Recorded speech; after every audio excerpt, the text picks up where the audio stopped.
controlling mayors. Yeah, exactly.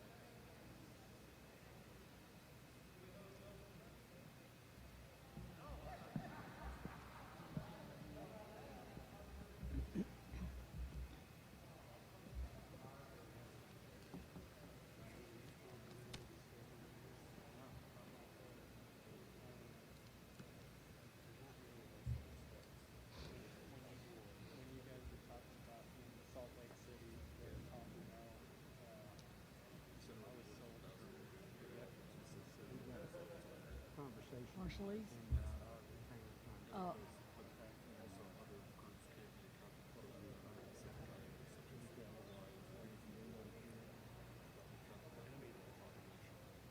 Okay, I'm talking about that particular segment that count as the total population.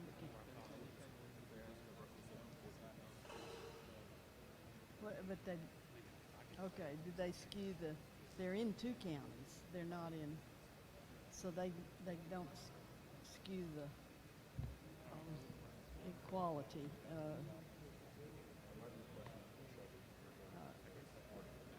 What is it? No, No.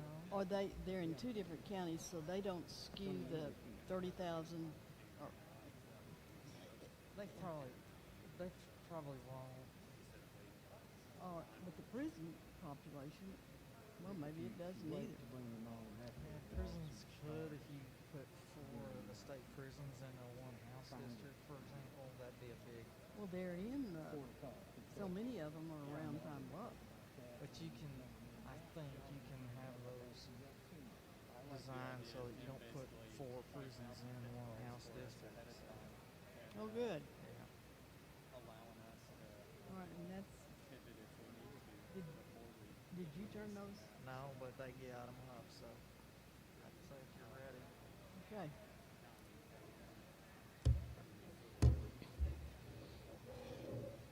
Good evening. Thank you for masking up, social distancing, and erring on the side of caution in this pandemic of the unvaccinated. Thank you for coming tonight. My name is Betty Dickey, and I'm coordinator for the Board of Apportionment for Redistricting. With me are the men who are doing the hard work. To my far right is Brad Nye from the AG's office, Attorney General's office.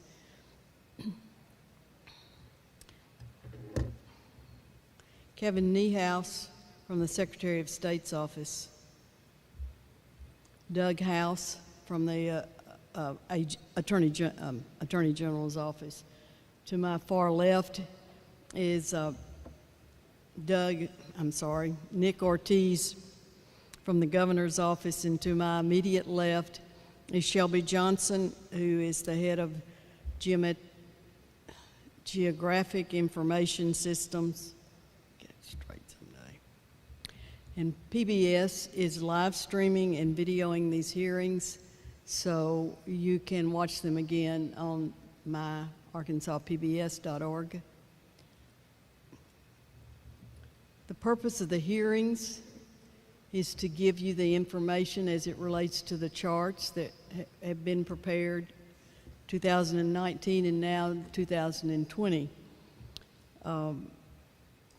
To ask for your comments, and there were comment sheets as you walked in, or we will provide comment sheets for you, or you can go online to the website and make comments.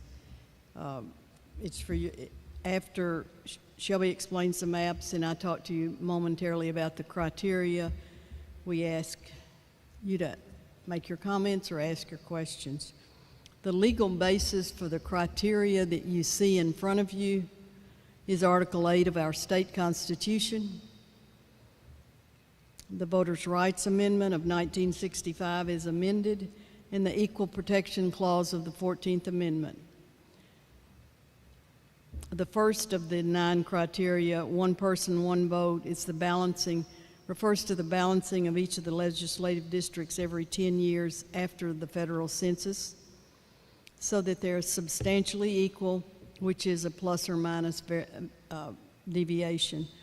unless there is an impermissible violation of the other criteria. There are 100 House seats, so the districts should be about 30,000 each. 35 Senate seats, that should be about 86,000 per district. Section 2, the second one, Section 2 of the Voters' Rights Amendment of 1965, prohibits discrimination based on race, color, or language minority. The third one, Equal Protection Clause of the 14th Amendment, limits redrawing district boundaries strictly on the basis of race. The next four refer to geographic principles. The fourth one, compactness. The eyeball test refers to the shape of the district, whether it's round or square. In 1812, Governor Gary of Massachusetts drew the area around Boston so that it looked like a salamander, hence the word gerrymandering. The fifth one is contiguous or contiguity, having a common border, no partial districts that are islands. 6 is the core of existing districts. Our goal is whole counties, whole cities, whole precincts, to minimize splitting political subdivisions. That is our goal. In some cases, it is not possible. The 7th one, communities of interest that have commonalities, economical, social, political, cultural, ethnic, or religious interests. The 8th one is continuity of representation. You may ask why pay deference to incumbents. Incumbents reflect the will of the majority, the voters, and we try to avoid making incumbents run against each other. That again, as you look at the maps and as Shelby explains them, you'll understand that may not be possible this time. The 9th one is to minimize partisanship, no targeting, nor giving preferential treatment. Rucho versus the Common Cause, a 2019 case, the federal courts said partisan gerrymandering, a political question that's not justiciable in federal courts. They did not exclude state courts, so any partisan litigation apparently will be in state courts, your state Supreme Court.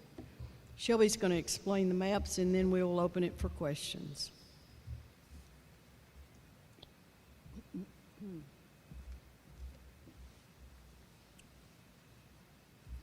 Good evening. It's a delight to be here in Little Rock at the University of Arkansas at Little Rock. My name is Shelby Johnson, and I'm in the Arkansas Geographic Information Systems Office.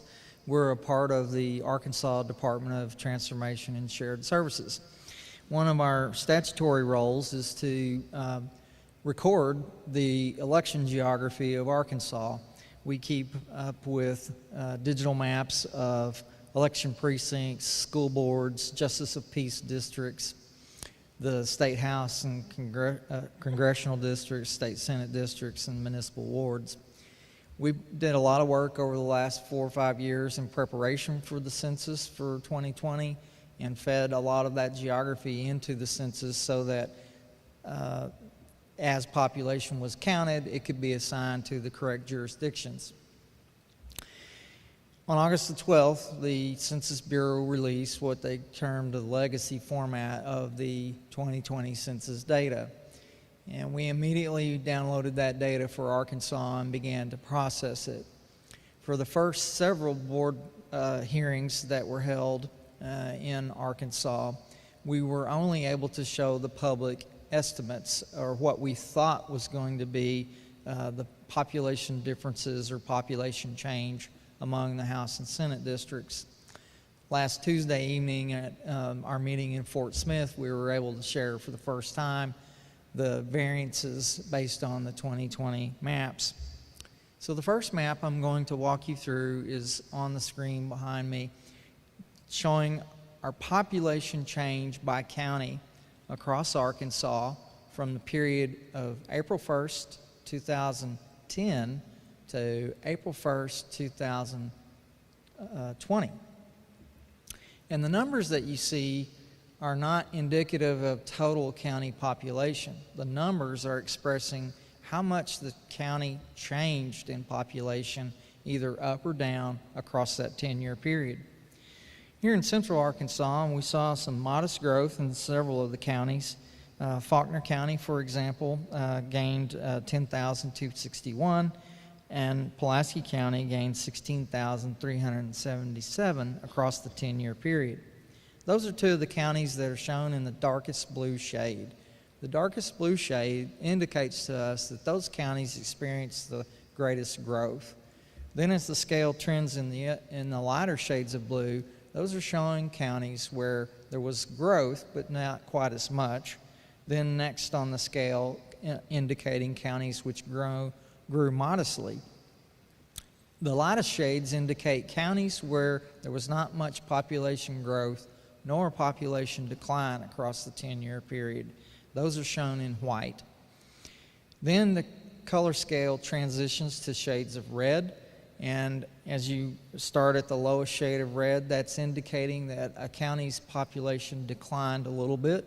As it gets to a darker shade of red, it indicates the county declined more, and then the darkest shades illustrating that the counties had the greatest amount of population decline. So not too far away here from central Arkansas, in Jefferson County was one of our counties which had dramatic population decline across the 10-year period, and it declined 10,175 in that 10-year span. Further to the west, you can see Yell County, indicating a county where we had pretty good population decline, 1,922.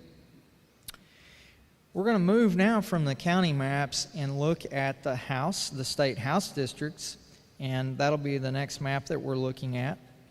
In the state house districts, what we did, we took the population data that was released and we cast that data up against the current design of our house districts, and we applied the same color shading or same color scheme. So the house districts you see that are in the darkest shades of red are indicative of house districts where the population is too small, and the house districts that are in the shades of blue are indicating house districts where the population is too great. What this tells us is tracking with the national trends. Our national trend is that if you're in a rural area, that rural area is becoming more rural. And if you're in an urban area, that urban area is tending to see population growth. Here in central Arkansas, one of the largest gains in terms of population would be House District 31. House District 31, which is mostly in Saline County, has a population that's 7,500 over the target population. In Arkansas, what we do is we take our current population, which is 3,115,024 people, and we divide that by 100 house districts, and that yields a target just slightly over 30,000. So each house district ought to have about 30,000. Currently, today, the darkest shades of blue, the darkest shades of red, those are districts where the population is far above the 30,000 mark or far below, and those districts, to put it in proper context, are currently illegal. We'll move next on to the Senate map and the Senate districts. Ma'am, if you would hold, I'll wrap up with the Senate really quick, and then we'll move into public comments. The Senate, mostly the same thing that I've just explained. We put the same data against the Senate districts that we currently live under, and the darkest shades are indicative of Senate districts that need to grow. They need to get geographically larger to gain additional population. And at the opposite end, the darkest shades of blue represent districts which need to shrink or share that population with the neighboring areas so that all of the districts can come up to become more equal. Our target population calculation for the 35 Senate seats is the same 3 million population figure divided by the 35 Senate seats. And so each Senate district ought to have about 86,044 persons in it. And currently, you can see more than half of our Senate districts are very far out of balance. So with that, that's a very quick tour of the maps that we are able to show for now, which are representing the change and shift in Arkansas's population. And I'll turn it back over to Justice Dickey to receive public comments. Now, would you like to step? There's a microphone at the end of each aisle. You want to step up and ask your question or make your comment?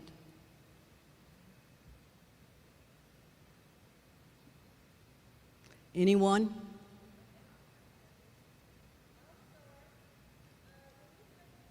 If you'll step down so that everyone can hear you, and turn the microphone on if it's not.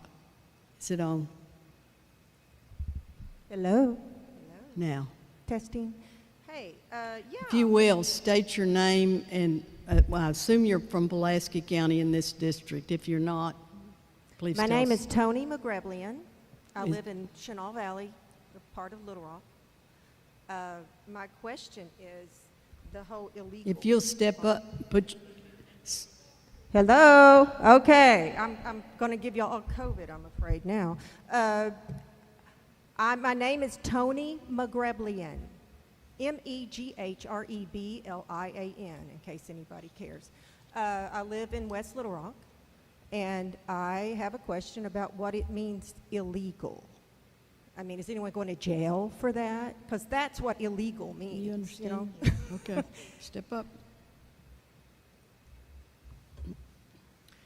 It just simply means that the variation between the districts, each district's population, it's too far out of balance.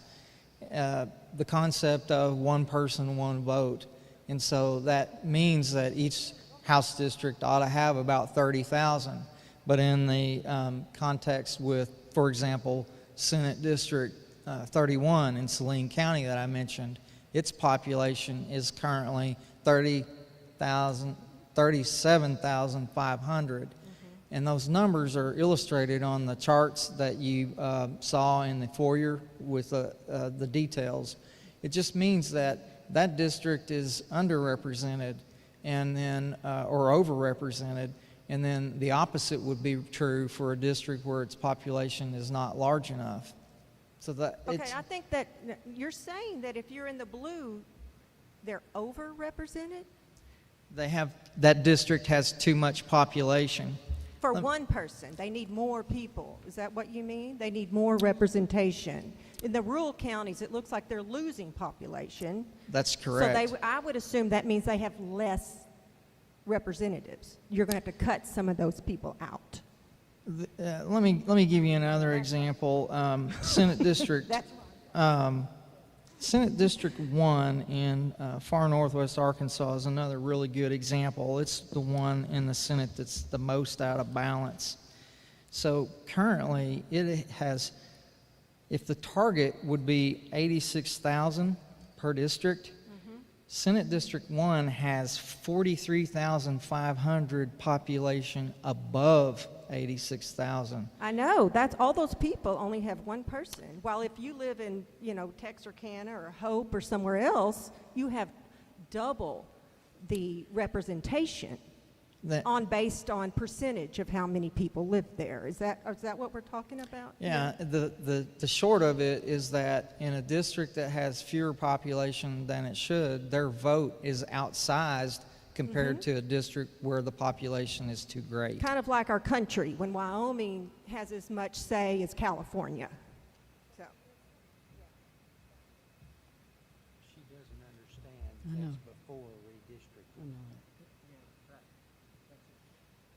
Good evening. Can you hear me?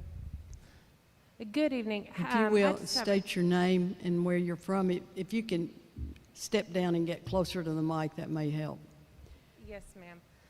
Good evening. My name is Sydney Rash. I'm from North Little Rock, and I just was curious about how you're going to ensure that minority areas are continue to be represented, especially considering, in Pulaski County there are certain seats that are kind of insinuated to be, minority seats. And so I just wanted to kind of ask about that and ensure that, those seats will it will continue to represent the populations that live there. I think if I can refer you to of the criteria, Yes, ma'am. what's important to us as far as the goals, the second and third. Yeah, the population per district has to be substantially equal. That's the first. So we have, every 10 years, you have to redraw the district lines based on a substantially equal population. The second of the criteria, it prohibits discrimination based on race, color, or language minority. And yet you cannot draw a district, as the third one points out, based on the 14th Amendment, that is just because it's a minority district. So we preserve them, we balance it, but you don't show preferential or discriminatory treatment. Does that answer your question? Partially.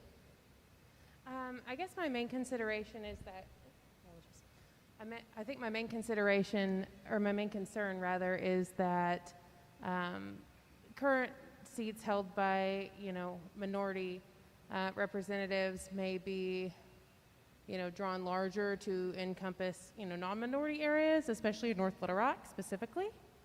And so I just wanted to kind of see if y'all had a plan in place to kind of deal with that. Do you understand what you're saying? I can't either. Okay. Thank you. I don't think we can understand what your question or your point is.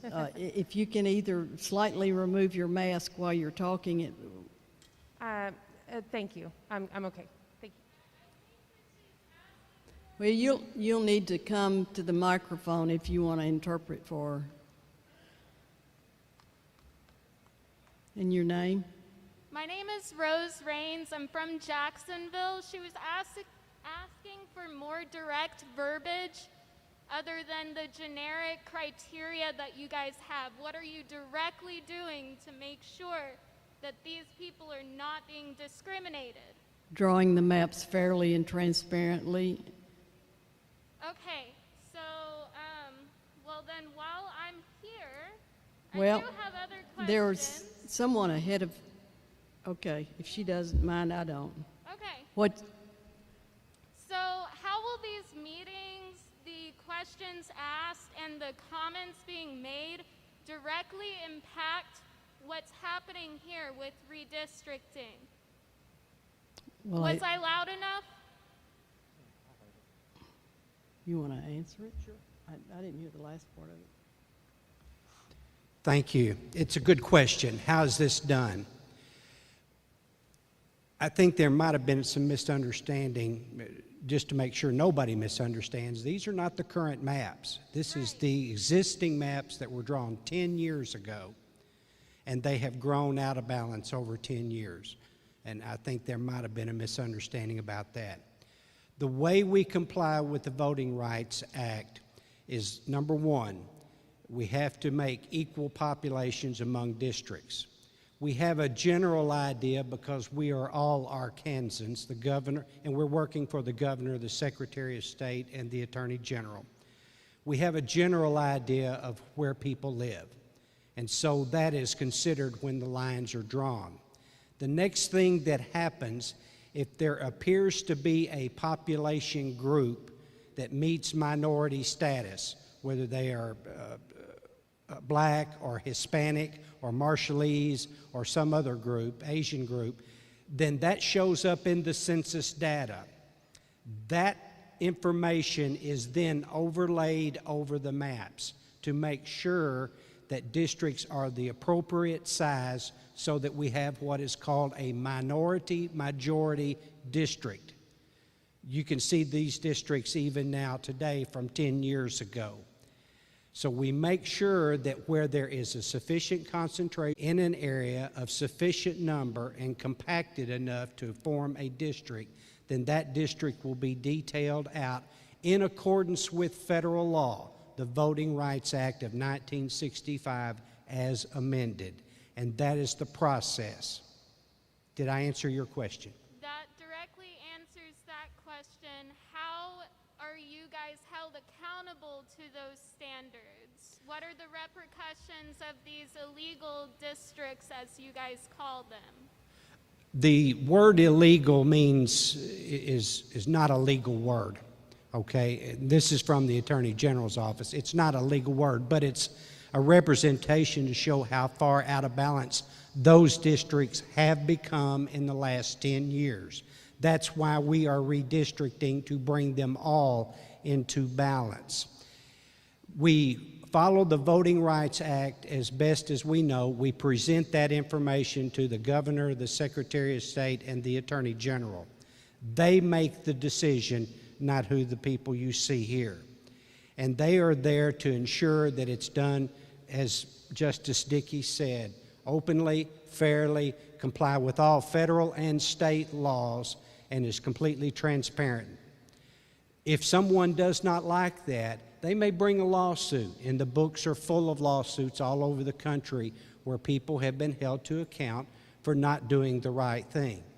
So their purpose, their intent, is to comply with state and federal laws, transparent and open. I hope I've given you an answer.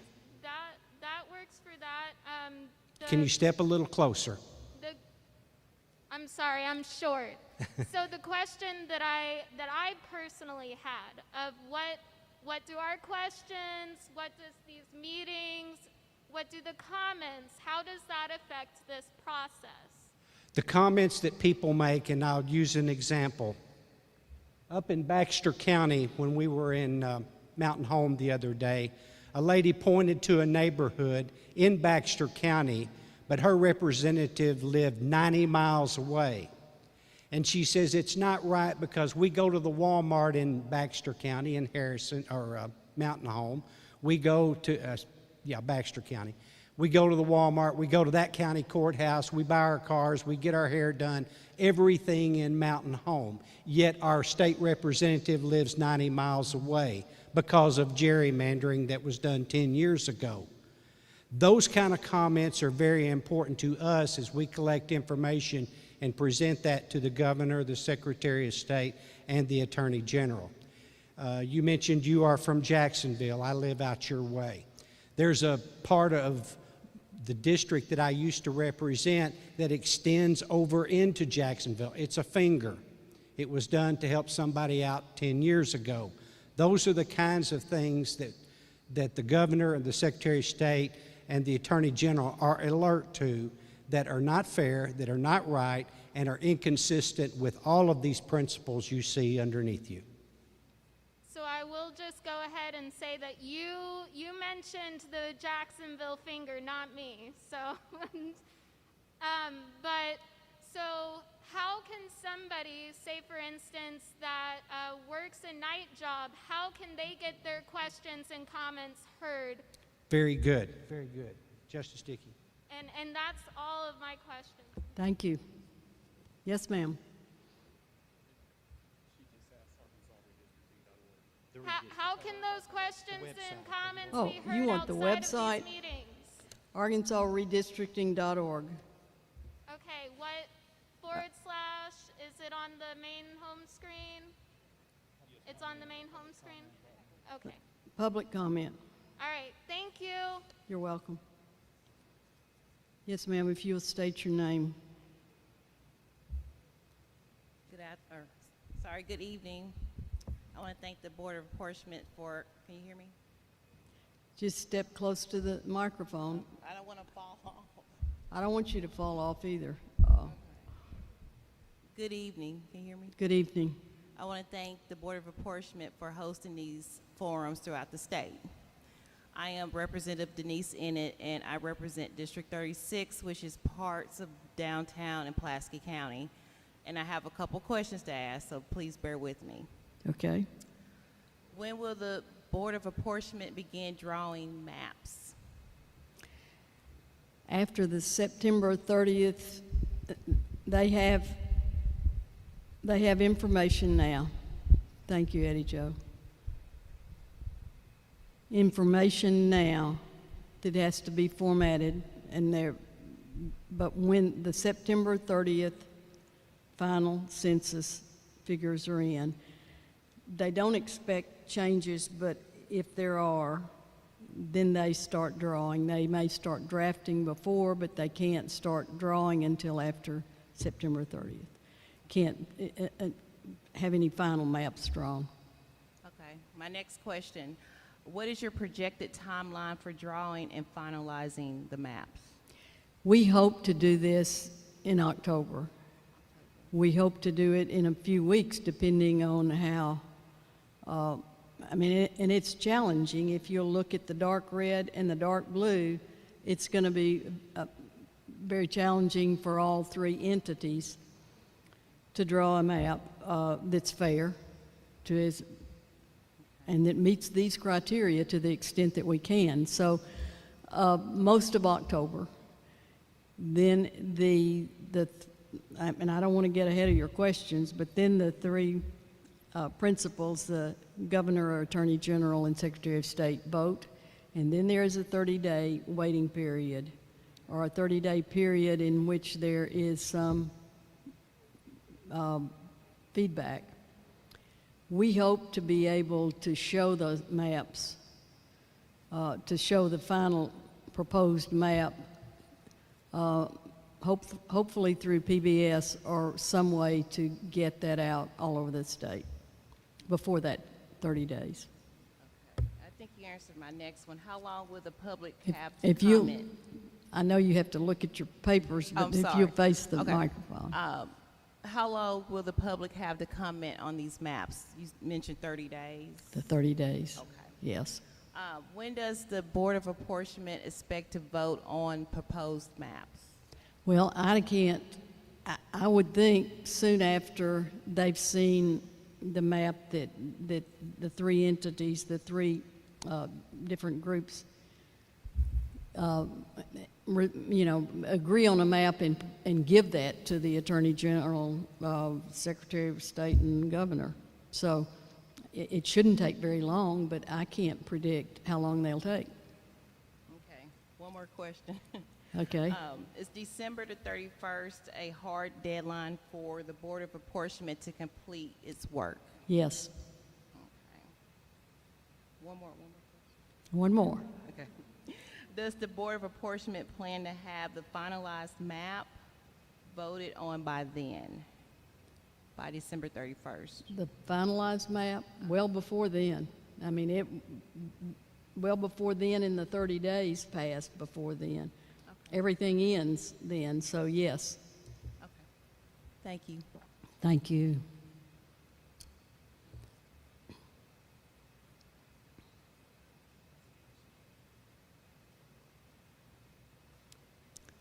Good evening. Good evening. My name is Goldie Gaines, and I'm from North Little Rock. I have a few questions. Okay. Generally speaking, what are the most significant changes from the existing maps that you anticipate apart from the reshuffling districts due to population shifts? What are the most significant changes Yes, apart from apart from the population shift? the reshuffling. You want to answer that? Is it? What you would expect to see, for example, in the rural areas where the population has declined, the district must become larger, geographically bigger, to reach out and grab population from its neighbors. So in rural areas, you would expect some of the districts to become larger. And I think one of the easy ways to explain that might be to look at far southeast Arkansas. And that Senate District 26, for example, it can't grow east across the Mississippi River, or it can't grow south into Louisiana. It can only grow west or north to get additional population. So that might be exemplary of that circumstance. In the urban areas where you have districts that are too large or too great in population, those districts will need to contract. They'll get geographically smaller in order to share that population with the neighboring districts. So those might be some examples of how you might see the districts change based on their current size. Okay. Thank you. So are those the significant changes from the existing map that you anticipate in regards to the reshuffling or redistricting? Yes, there will be larger districts, it appears, in the red districts that have to expand geographically and smaller in the blue. Okay. Secondly, in the area of transparency, Arkansas has been hit hard by COVID-19 pandemic, and cases are currently surging due to the Delta variant. In light of this, will there be an opportunity for concerned citizens who cannot attend in-person hearings to have their questions answered by you? Yes, I mean, there are comments, and you can make those at the arkansasredistricting.org, the website, or sos.arkansas.gov. You can have these comments given to us tonight or mail them in. They will be posted online. After the maps are drawn, there is still, and we get to show those to the general public through a television broadcast, hopefully PBS. Then you get to make comments again. Okay, now have more input. specific, I'm sorry. More specifically, the Hispanic community, those that speak, Hispanic, Latino. Will there be a process in place for those Yeah. that do not speak English, perhaps, to Yes. still be able to submit? They are given comments in Spanish online. I don't have those here tonight. They can read at the website, read that in Spanish. That should be up tomorrow. Okay, so the Spanish will be available tomorrow? Yes, so that's available for Hispanics. Okay.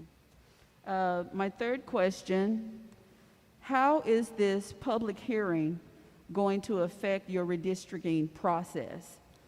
How's the public hearing going to affect the redistricting process? Yes. There are legitimate, and most are legitimate, comments that to the extent we recognize, I mean, you live in these areas, you know what the problems are, you know where it's divided down the middle of the street.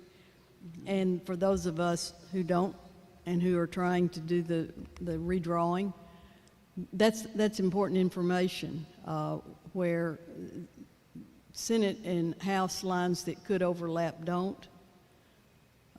There are lots of opportunities to make comments that help us fix problems that they had 10 years ago. Okay, so you would definitely take in our So our we read comments. we publish them online, we give them to the three principals, or the three voting groups, the three voting, Governor, Attorney General, and Secretary of State. Okay. We make them all of it. So your comments are copied several times for us and on the website. Okay. And will you commit to making your decision-making process public? I think we already have, but if we don't, yes, we commit to making the decisions public. Now, the Okay. process, Yeah, no, as far as what we think, I don't know that we could make all that available, but the process, yes. The different maps, yes. Okay. And then I want to move into the data. So are you using total population, voting age population, VAP, citizen voting age population, CVAP, or something else as your base population metric? Total? Total population. Total? Okay, thank you. And lastly, how will incarcerated people be counted? Will incarcerated people be treated as residing where they were incarcerated, where they previously lived, or excluded from the You redistricting? answered it, I know it, but you, no, not you, Brad. Sure, and thank you for that question. So the Arkansas Constitution sets out that we use federal census data provided to draw the lines, and we do use total population data. To do what you're talking about, to reallocate people away from congregate living and type environments, would have required a statute change here in the state, and that's not something that was done during the last legislative session. So we will be using total population data as required by current law. Okay, and for the incarcerated, does that include them? Again, regarding to them, how will people be counted? We got that, so you said that you would use the total population, but will incarcerated people be treated as residing where they're incarcerated or their previous living address, or will they be totally excluded from the redistricting? No, under current Arkansas law as it exists today, they are counted as where they reside, so where they were incarcerated as of April 1st, 2020 census day. Okay, thank you. Yes, sir. Good evening. Can you hear me? Good evening. Good evening. This is more of a public comment as opposed to questions. If you'll say your name and get as close as you can to the mic, please. Okay, thank you. My name is Michael McCrae, and I've lived in the Pine Bluff community of Jefferson County for over 40 years. And I believe we have a serious problem with gerrymandering and district maps and boundaries on both the state and local levels. I'm sorry to Hello? interrupt you again, but either your mic's turned off or you're not close enough to it. Can you hear me now? Okay, sorry. Once again, my name is Michael McCrae. I have lived in the Pine Bluff community of Jefferson County for over 40 years. I believe we have a serious problem with gerrymandering and district maps and boundaries on both the state and local levels. I live in the southern part of the city, which is on the southeast part of the county. Jefferson County has about 67,000 residents in 2 state Senate districts. One district has about 52,000 residents, and the remaining 15,000 of us have been drawn in another state Senate district that goes all the way south to Union County. As a result, we're in a county that's not fairly represented. Also, Pine Bluff is home to UAPB, CART, the Pine Bluff Arsenal, and the Port of Pine Bluff, which is part of one Senate district. On the other hand, the Jefferson County Regional Hospital and Pine Bluff Airport is under the boundaries of the other senator who lives 3 counties away from us. So therefore, our community is segregated by these district lines. On the local level, we're fighting for schools consolidation to maintain the resources for Pine Bluff school districts, but we have a neighboring city who has a school district that encroaches on our city maps. So from my point of view, we've kind of got a mess of the maps all around, and I just hope that you can do what you can with whatever, I guess, this proceeding is, and if there's other for the local, these are my concerns. Will you either give the, I'm sorry, don't fall. Will you turn that in as a comment, please? Thank you.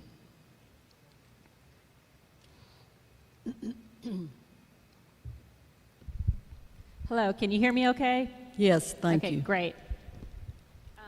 My name is Lori Evans. I'm representing Indivisible Little Rock in Central Arkansas. Here tonight, we're a grassroots voting rights advocacy organization with over 2,000 members across Arkansas.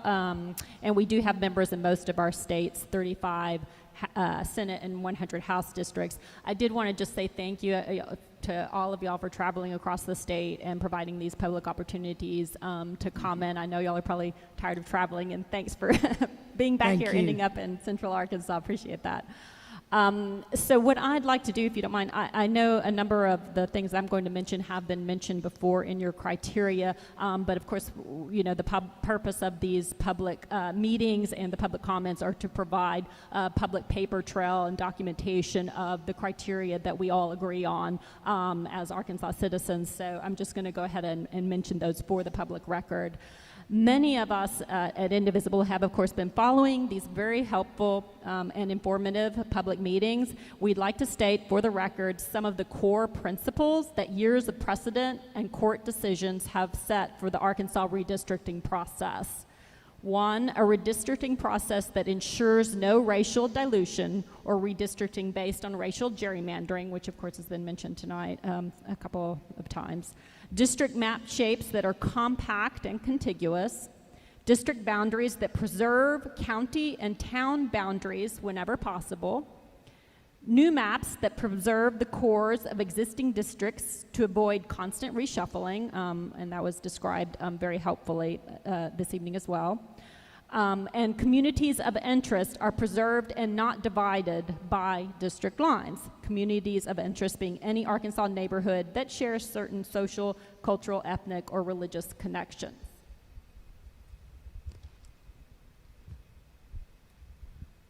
We know this is a tall order with lots of complicated considerations, but it's doable with meaningful involvement, with meaningful community involvement like the folks here tonight, as well as the folks who are watching. The last principle is where we know you especially need input from Arkansans, as Justice Dickey has asked and mentioned this evening. Indivisible will continue asking our members from across the state to share feedback on their neighborhood's activities and services, their cultural and historical interests, their economic and environmental interests, their area's needs and concerns, the things that tie their community, your neighborhood together. And we do appreciate a public commitment from the Board of Apportionment to preserve these neighborhoods that Arkansans are right now describing to you through the public comments. That's how they'll have an opportunity to elect officials who will meet their community's needs. Everyone needs a real and meaningful opportunity to elect candidates of their choice. I think we all agree on that. We ask that the board set a goal that every Arkansas voter has an equal opportunity to elect officials who will represent their values and their interests. Unfortunately, as has been mentioned, past redistricting practices have ended up creating unequal voting power for minority groups. Map lines have fragmented minority groups in our states, for example. As we know, and has been mentioned, the Voting Rights Act bans the drawing of district lines that water down the voting strength of communities' color, yet it's still been a problem, and we're simply requesting that the redistricting process in this decade do better. Thank you very much as you have addressed that. I do have some more written questions, which for the time, some of them have been addressed, and for time, I will just submit them, some of them rather than ask them all. What I might ask, if you respectfully, is I know that there's many Arkansans who are interested in this process who haven't been able to make it to one of these public meetings. Is there, are y'all, is the board or staff responding to questions online that are submitted in the public comments? Is that something that can be requested, that folks, Arkansans, can ask questions through the public comment and then have them responded to? I'm not sure whether they've been answered online. Most of them are comments about futuristically, in the sense of asking that this be done, not questions about how was it done or how's it being done.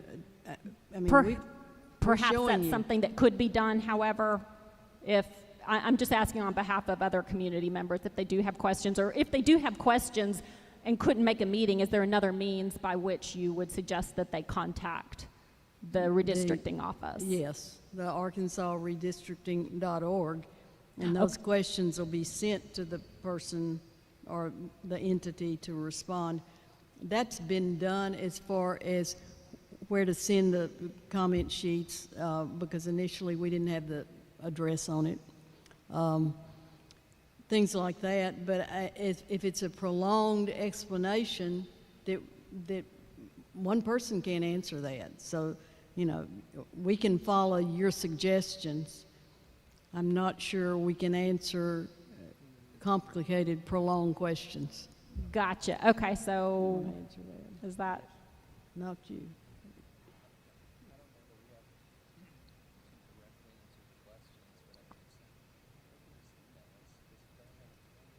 We do have an email address too, where. Okay, that's great. Yeah. And of course, you and I have corresponded. Yes, ma'am. More Yes, than ma'am. once.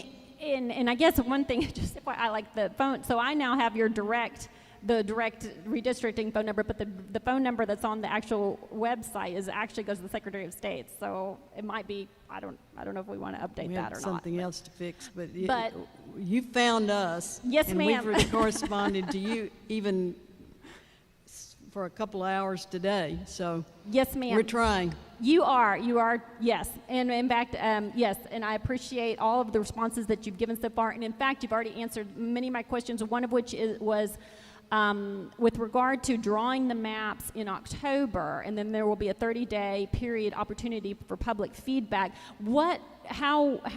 Should we anticipate providing that feedback? What will that process look like? We'll only have 30 days, so we just want to be prepared to communicate with our members what they need to be doing. You already have all the resources as far as how to contact us.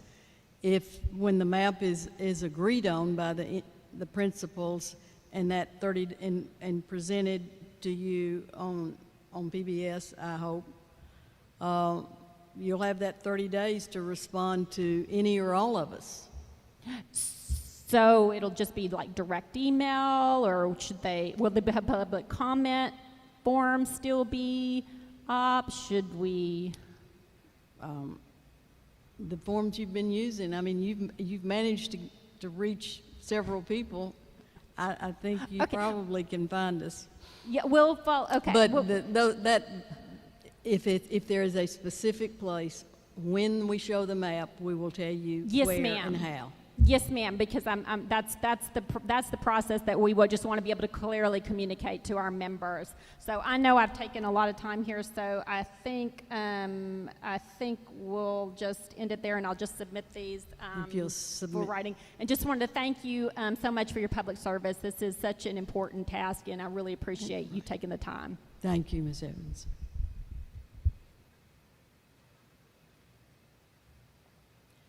Yes, ma'am. Good evening. Good evening. Can y'all hear me okay? If you'll state your name, but if you will either, like you're doing, bring the microphone close or take your mask down Okay, temporarily. thank you. Good evening. I'm Diane Curry, representing the state NAACP. However, I am president of the Little Rock branch NAACP. Several things have already been answered this evening, so I won't try to request those. One of the things that we would like to know, has any consideration been given? I know you've done several hearings across the state to a majority-minority population, majority-minority district, congressional district. However, I know you're not supposed to give preferential treatment. However, in view of a lot of the map changes that have occurred, at least we'd like for considerations to be looked at on that.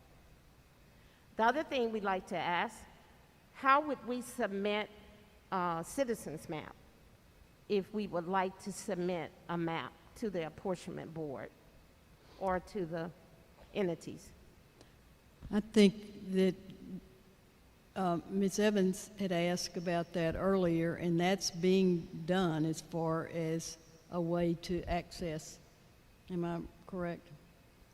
As a way to submit your own map of your own community. You have to understand, this is a jigsaw puzzle of 100 pieces for House seats, 35 pieces for Senate seats, and nobody's an island in this, in that, you're welcome to submit your plan for your community, but it has to work with the others, and I know you know that. We would have a tomographer to do that. I'm sure we would, especially from the state, national NAACP. Also, I'd like to ask, in view of the fact that we do have upcoming filings for candidates, I believe November. Is it November? November. So I know the timeline here seems to be very tight. What thoughts have you all given to that issue for filing? Because otherwise you may not know what district that you're actually filing in. That's something that is a concern. What?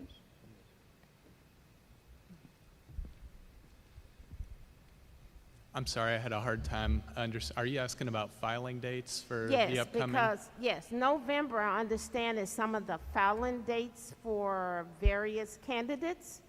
So I know people are concerned because that would change where people vote and all of that as well. But I know that that would come later. In 2022, the primary is going to be in May, which will mean the filing period will take place February 22nd to March 1st. So we're lucky in the sense that, you know, in the presidential years, the primaries in March and the filing period does take place in November, like you mentioned. But this year, the primary is going to be in May, which means filing is in February. Which gives us a little bit of time. Okay. All right, thank you so much for that clarity.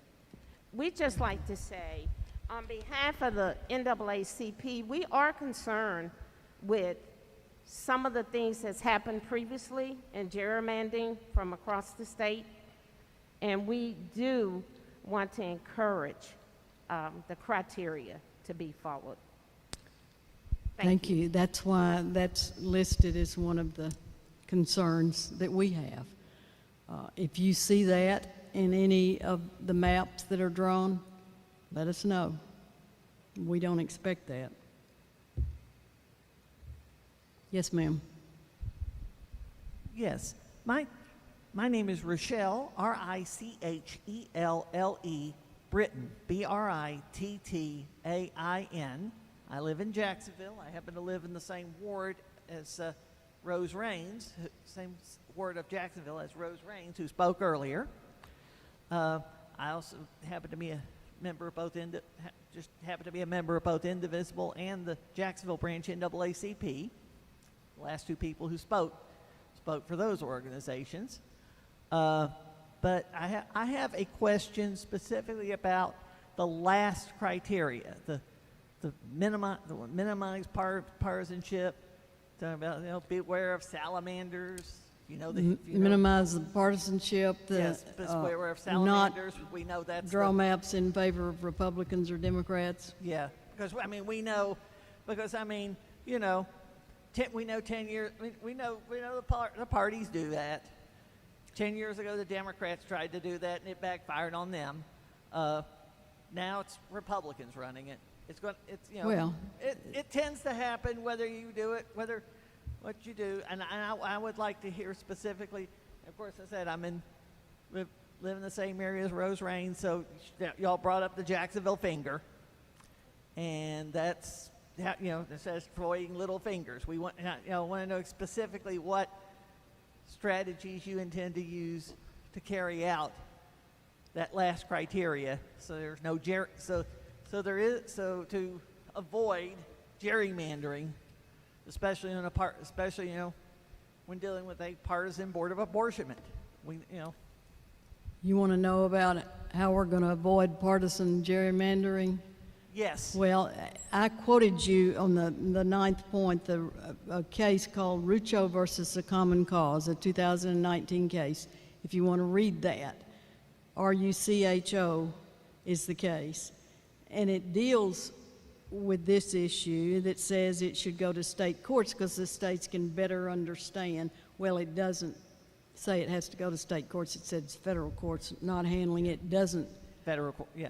Yeah, the Supreme Court says it has no you see jurisdiction those here. fingers, or you see where they've drawn somebody in or out of a district like they did 10 years ago, you call us out on it. I don't think with the integrity of the people I'm working with that you'll see that. Okay, that we, so basically, that needs to be brought during the state. During Any the window. any litigation that type of illegality needs to be brought out during the state challenge window, because I think it's like 30. I think after it's finalized, they have like 30 days go before the Arkansas Supreme Court. If I remember the constitutional provisions on legislative districts for the state lawsuits as opposed to the federal lawsuits. Feds are something totally different. And that's probably what you were citing in the Rucho case, because the Supreme Court said that's where the Supreme Court basically said we can't do anything about it. But the U.S. Supreme Court, Arkansas Supreme Court. So you're saying is the Arkansas Supreme Court can? I'm saying that's where the feds have said you file your lawsuits now in state court. Well, And the state's better able to see where those fingers and drawing someone in or out of a district. They're salamanders, gerrymanders, whatever. gerrymandering, salamandering. Yeah. I think recently they called it dummymandering. Any of the above. However you call it, whatever. All right, thank you. Thank you.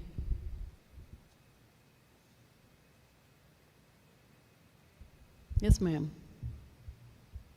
Excuse me, good evening. My name's Anna McClung. I'm from Lone Oak. And it's just kind of a follow-up to what was being said. This is probably the simplest question you're going to get tonight.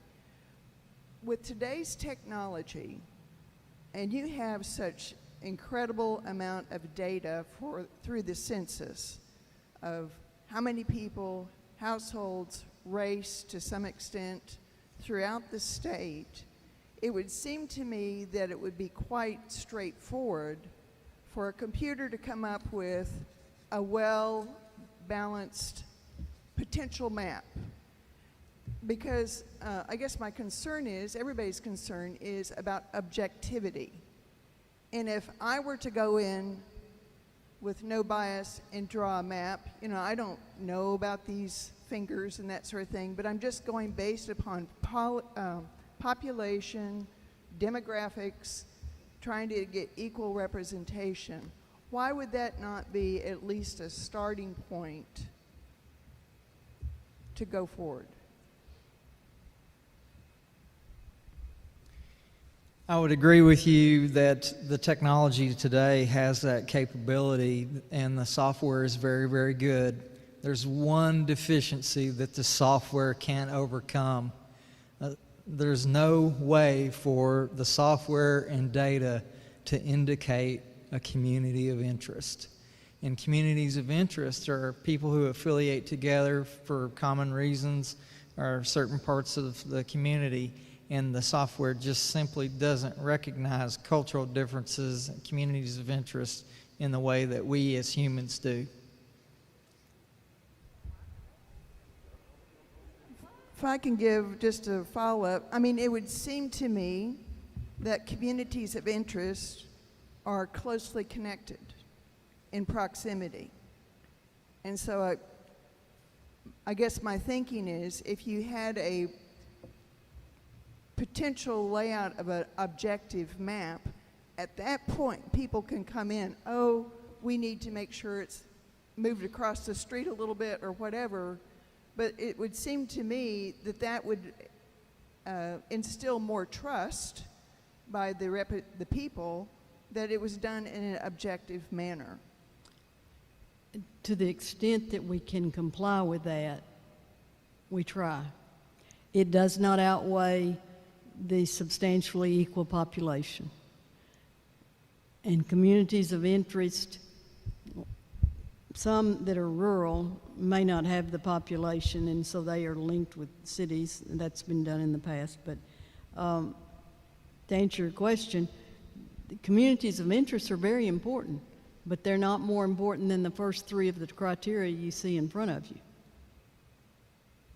He's the one that brought up community of interest. What I'm saying is, I just seem like we have the technology. We can map streets and houses with a satellite now. Why can't we do this in a very objective, almost topographical manner? And make this very... You make it sound so easy. It is not as easy, especially when you're looking at the deeply red and deeply blue districts.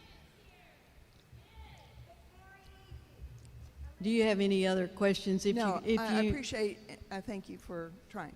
Thank you. If you have a question, please come to the microphone. Hi, I know there hadn't Oh, really been I'm any- sorry. Can you hear me? Yes, thank you. Okay, you're welcome. Thank you. My name is LaTanya Austin Honorable, and I have just a couple of questions. The first is, you mentioned a 30-day wait period after the plans are finalized. Do I remember that correctly? After the three principals vote, there is a 30-day period for yet another round of feedback or concern. During those 30 days, will it be disclosed to the public how the final plans were determined, or what led to the final plans, how we got there, how we got to the Well, final other plan? than these criteria, and some of them are in order of importance. I mean, obviously the first three. You're giving me a general question, and I can give you a general answer, but specifically, what are you asking? What is the substantive purpose of the 30-day wait period? Will any comments that are provided or given during those 30 days going to be used to then modify the final plan, or is it just informative, or what is the actual substantive purpose of the 30 days? It changed the way the final map was drawn the last time, so there's no reason to think it won't this time. If there is an error, something that needs to be adjusted, and the three principals agree on that. And if you have that, if you give us that feedback, and we take it to them and say, wait, we got it wrong here.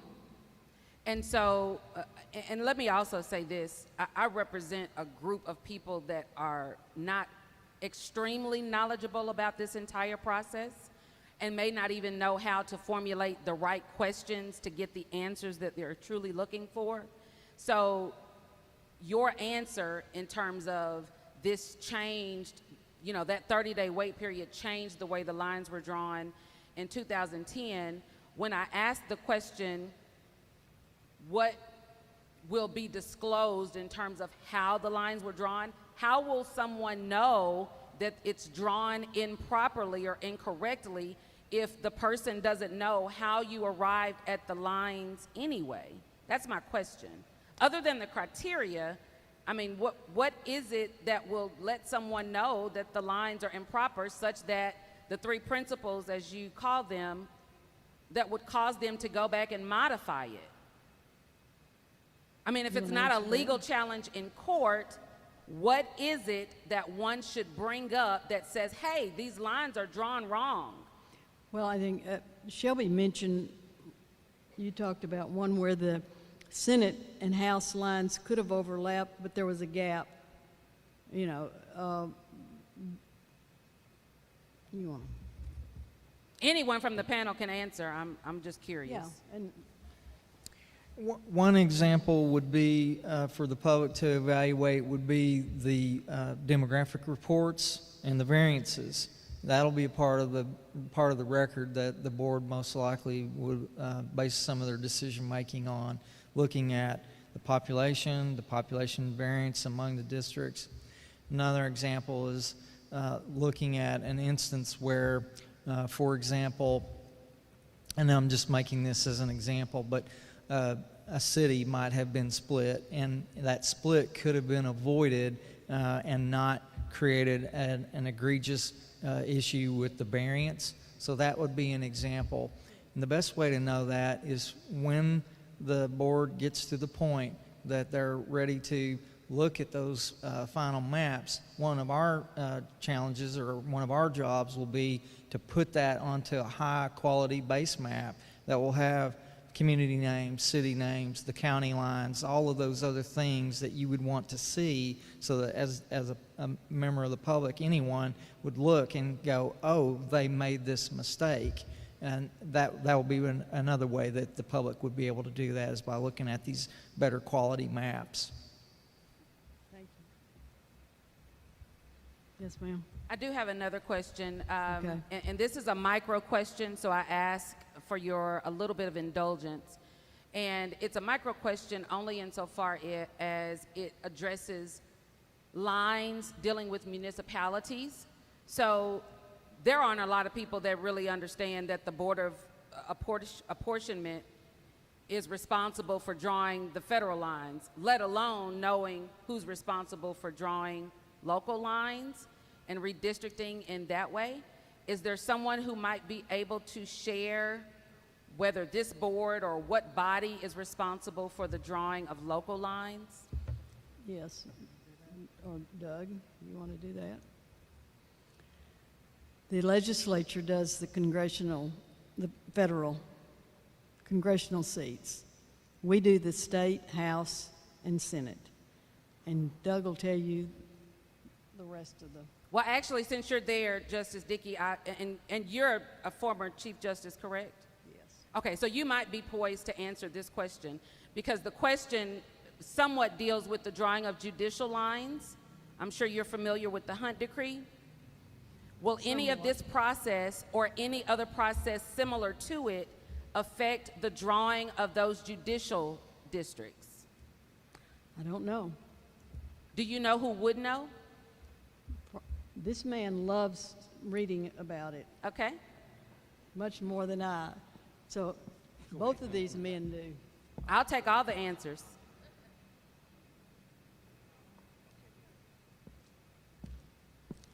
Yes, Ms. Honorable. The answer to your question about judicial lines, there's a federal court case going on right now in the district court, the Little Rock United States District Court, and they're discussing that very issue now. So I don't know the answer to your question, but that's where the answer can be found when the court reaches its decision.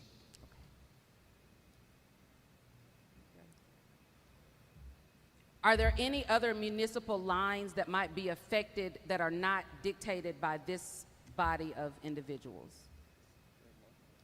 The city councils draw. And what body of individuals determines the drawing of those lines? The city council. The city council draws its own lines? Okay. May I hear what you have to say? The city councils draw their ward lines. The county boards of election commissioners for each of the 75 counties draws the justices of the peace lines.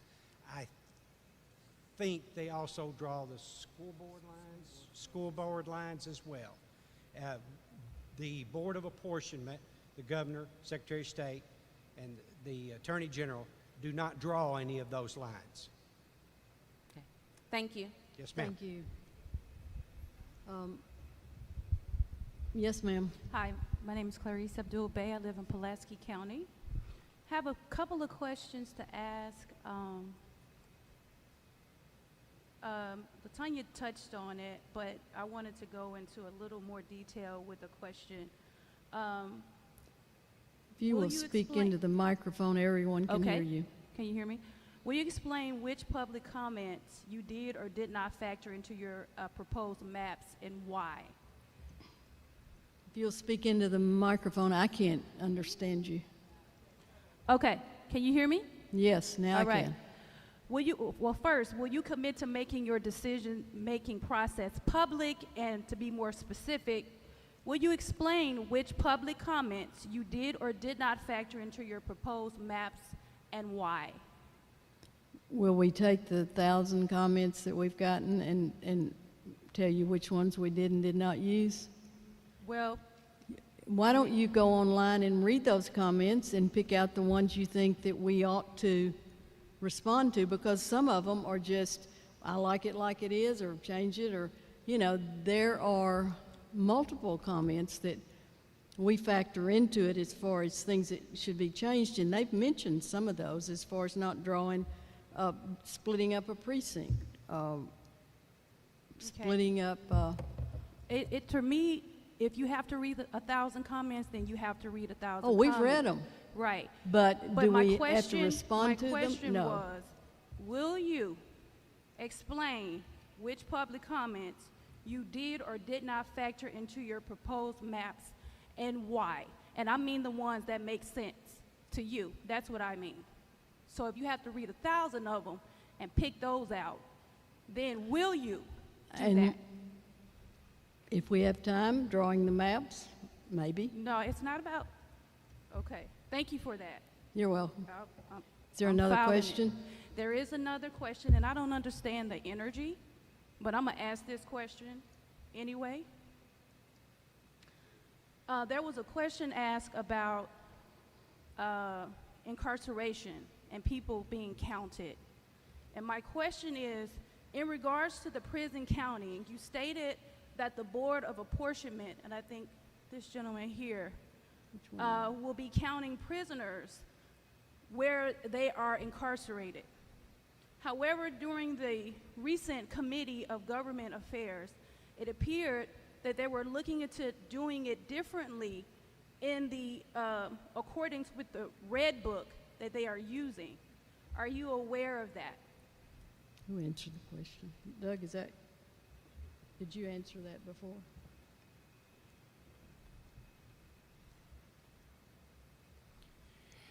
Thank you. It's an interesting question for this reason. The Census Bureau does the counting, not the Board of Apportionment. The Census Bureau counts people where they reside. If they reside at a college campus, they are counted there. If they reside in a hospital or nursing home, they are counted there. If they reside in a correctional institution, be it juvenile, adult, men or women, as the case may be, they are counted there. Two states, California and New York, have reallocated their people in their institutions back to their homes if they have a home. Other questions arise about what do you do about the homeless? Where are they reallocated? And those kinds of things. 2 or 3 other states have talked about doing it. One other state, and I believe it's Kansas, but don't hold me to that, did it and decided to undo it because it became a problem. Right now, the way the Constitution says is that we allocate districts based on population where people reside. There was a bill introduced several years ago by then Representative Andrea Lee, now the state auditor, to reallocate the prisoners around the state. The legislature declined to adopt it. Some proposals were bandied about the last legislative session. The legislature decided not to adopt it. So when those people are placed in a district, they will be placed in the district where they live. Now, that makes a difference sometimes with the number of registered voters for that particular district, but they are constituents all the same. I'm very proud of our representatives and senators who represent prison populations because they get inundated with hundreds and hundreds of requests, demands, complaints, and sort of things like that. So just because they're elected, it's kind of a trade-off. They have fewer people voting for them into office, but they have a tremendous workload because those people in prison are constituents too. Does that answer your question? Yes, thank you for answering that question, and thank you for being kind about it.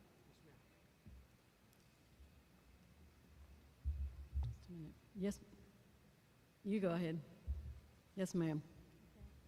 Hi, my name is Rhonda Kimball. Can you hear me? Rhonda Kimball. Okay. Can you hear me? As we speak, they're voting on the John Lewis Voting Rights Act. And part of that act is the accountability of states to submit their plans to the Department of Justice. I know the Department of Justice has rejected 13 such plans. Is Arkansas required to submit their plan to the Department of Justice right now for pre-clearance? They're not. No. They're not. Now, you've mentioned several federal regulations. I'm sure you're aware of what's in that bill that pertains to redistricting. So how far are you off the mark? Are you in compliance with that? Are you taking that into consideration when it comes to this federal act? Does that make sense? Which So if they're federal going to act? have requirements in that federal act, how far are we off the mark with complying with that federal act as far as redistricting? Which federal act? The John Lewis Voting Rights Act and what's in that act. Doug, are you familiar with that? Pardon?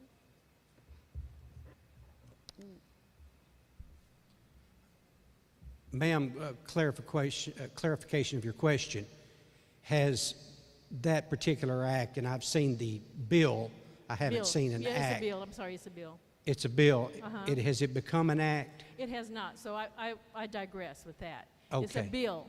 So All how right. far are you off the mark with what's in that bill? Ma'am, we follow the law as it exists. If the law changes, we change as well. You asked about pre-clearance. That's Section 5 and 4 of the Voting Rights Act. Section 4 was declared unconstitutional, and that selection of states that have to get pre-clearance, that was declared unconstitutional in a case called Shelby County, Alabama. That's the short name, and I forgot the rest of it. That was declared unconstitutional a few years ago. No state has pre-clearance anymore. Okay, okay. So going back to what someone else asked earlier, there is no other accountability besides what happens at the state level, correct? Well, there are all kinds of except for the three levels things that you mentioned, except yeah. for the things that you mentioned that are now required. Other than that, there's no other accountability. That's not correct, he says, and that's not, there are all kinds of laws that require accountability in one way or another. We've mentioned some, and but Okay, that's what not that's what I correct. needed to know. I was just interested in the bill. non-compliance and what's going on with the bill, and then how far off the mark we will be, and if we will have to start over if that should become an act. Okay, thank you. Yes, sir.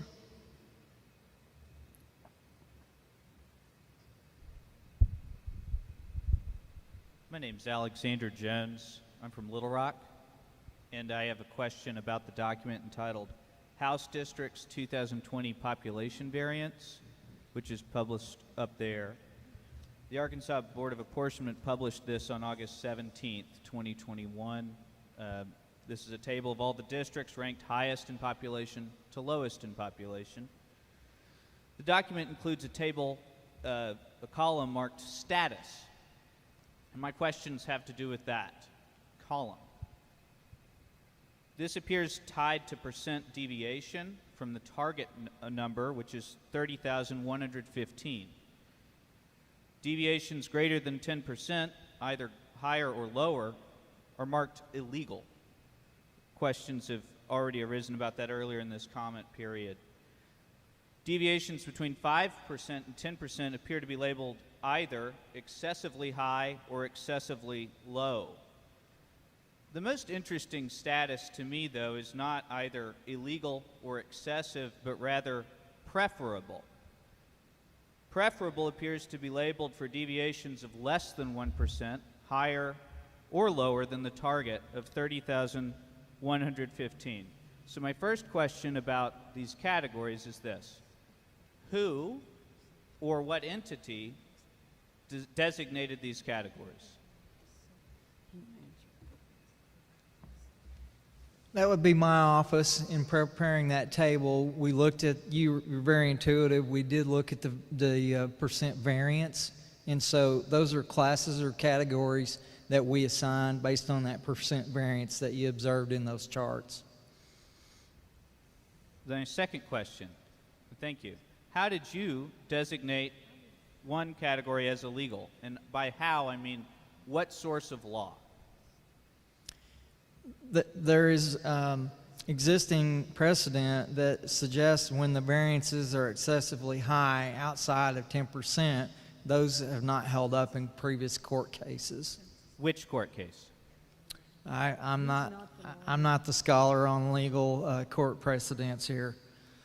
Is it fair to assume that the Board of Apportionment will adhere to binding U.S. federal precedent on one man, one vote? The Board of Apportionment should follow the federal precedent, yes. would it be fair to say it is obligated to do so under law?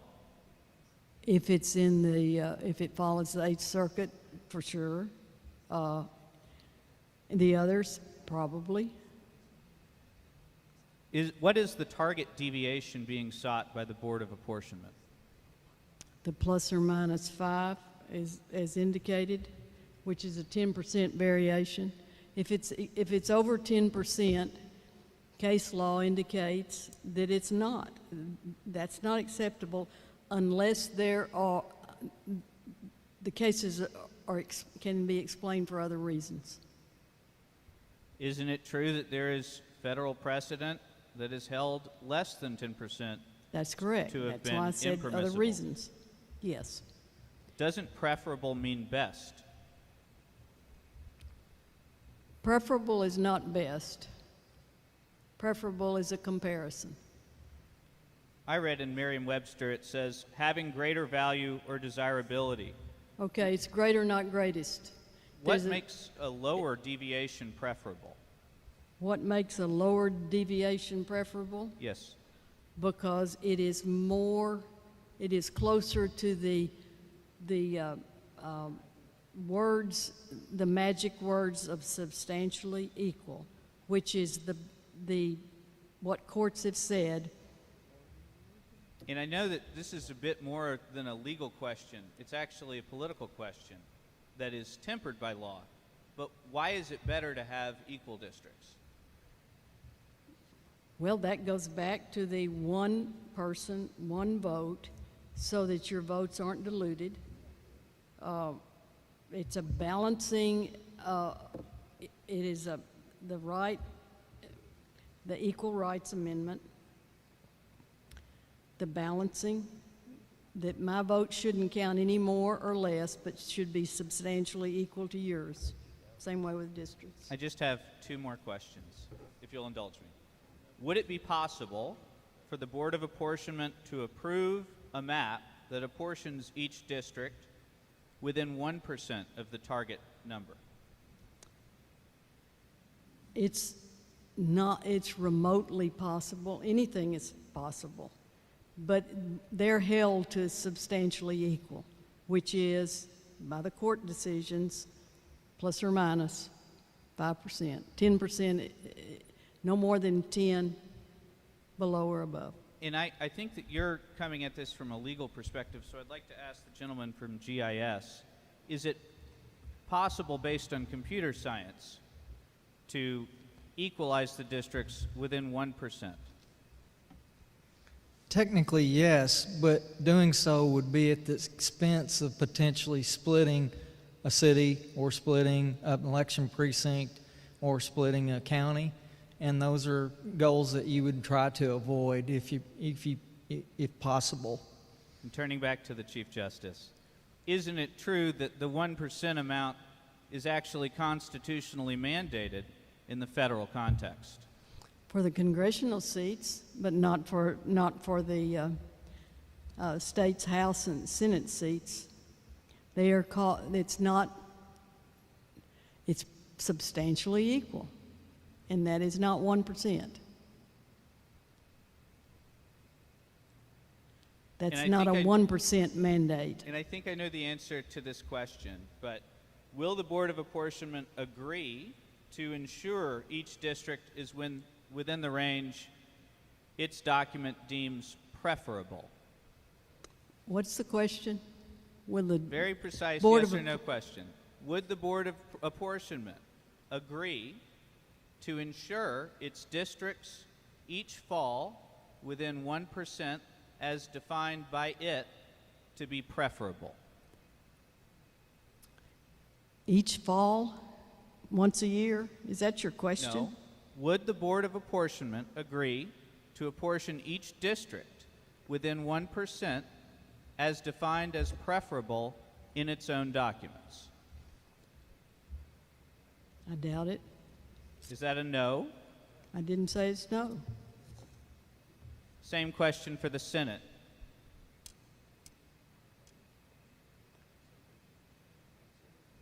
Same 1% answer. population deviation for the state Senate. Would they assure us that it's 1%? Not us, the people of Arkansas. Well, us being the people of Arkansas. No, I don't think so, but maybe. Thank you. Yes, ma'am, or yes, sir. So, my name is Stephen from Pulaski County. So given that data can produce an objective solution, I would like to go back to what the gentleman had mentioned about community interest, because it sounds like that can be a subjective variable. So if you would, can you please expound on that? How would you calculate that?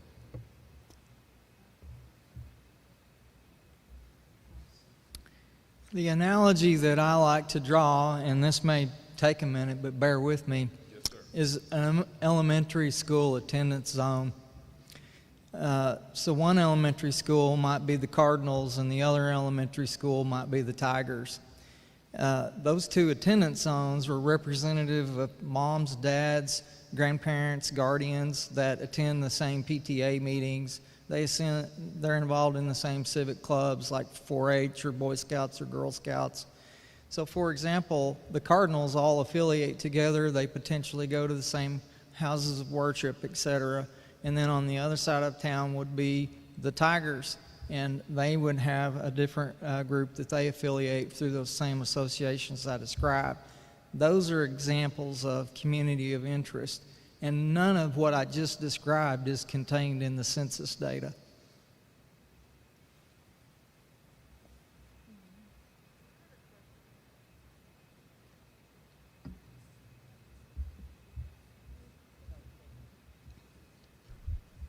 Okay, well then I have a follow-up to that. Oh, I'm sorry, go ahead. Okay, well, you know, this community of interest, I live in Chenal Valley, West Little Rock. There's 50,000 people that live there, 30 neighborhoods. It's in Little Rock city limits. We are gerrymandered in with Bigelow and Perry and Maumelle and all of these little towns that have really no interest, no common interest with one of the largest growing areas in Arkansas. Why? Why are we gerrymandered in with these little rural areas when we really should be in Little Rock? Little Rock is the most gerrymandered place in Arkansas. And there's all these fingers and these swirls, and this guy from Maumelle who represents us, he represents this donut, this half of a donut. So I don't see why anybody in Little Rock or West Little Rock has any sort of common interest with all these little small towns that are actually losing population. Oh, and I have one more thing. You said... Can we answer one question at a time? Okay, sure. The first question you answered was why you're in with Bigelow. And I lived here 10 years ago. I'm we answering. still should not have I'm been answering. moved in with there. The districts that were drawn 10 years ago. A lot has changed out in West Little Rock in the last 10 years. Sir, I've Ma'am, lived here for ma'am, 15 years. It has not changed that much. We can talk one at a time. It's my turn. When those districts were drawn, they were drawn 10 years ago. And the area has built up considerably in the last 10 years. And whatever population is out there is in that district. It's an unequal population, as you can see from the maps. That's going to change. The maps are going to be redrawn. I don't know where your district will be, and no one up here knows where it'll be until they get the census data down to the block level. And some areas in very far west Pulaski County will probably go over into Perry, or may go over into Perry, or over into Saline, or over into rural areas. It's population driven more than anything. They're looking for 30,115 people per House district and 86,000 and something for Senate district. And those areas expand or contract to reach that population goal, as does the law say, for state houses and state, that is substantially equal. That's the goal. There's a big finger going up through Chenal Valley. 10 years ago, that was drawn. 10 years ago, there was still 30,000 people that lived out Yes, there. ma'am. There were 30 neighborhoods. That's why we do the census and why we redistrict every 10 years. That's the law. And then one more thing I wanted to correct. You said that the Supreme Court ruled Section 5 unconstitutional. It was in Shelby County. It was Section 4A. It was 4A, not 5. 5 was the preclearance. They did not rule preclearance as unconstitutional. They ruled that the 40 years of data that they had for apportionment based on the previous 4A was not constitutional, and they pushed that to the Congress to deal with. So, yeah, you can have preclearance. It's just Congress is going to have to mandate it, is what the Supreme Court said.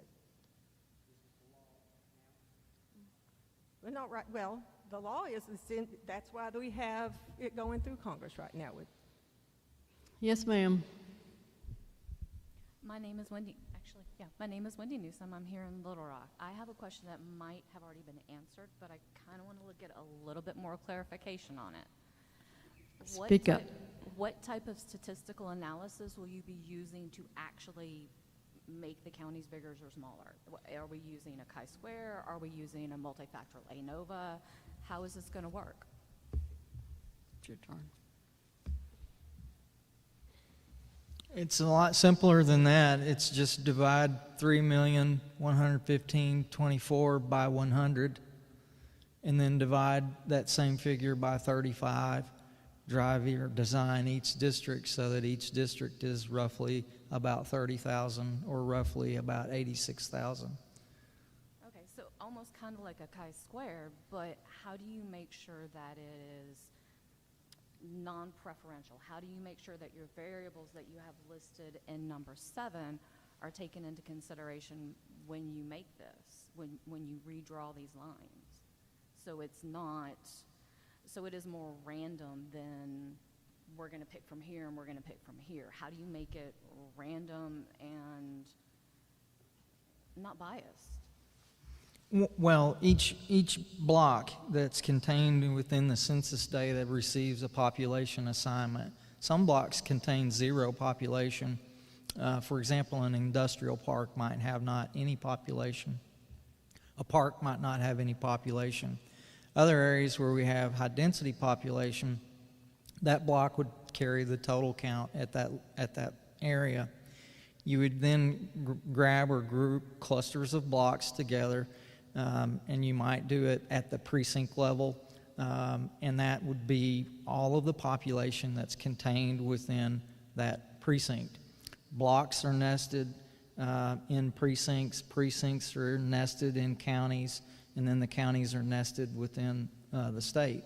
Each one of those unique levels carries a population total. So as you're designing or developing a district, you would grab groups of those together, and a key practice in that process would be to do it contiguously so that you don't have areas that are separated by another part.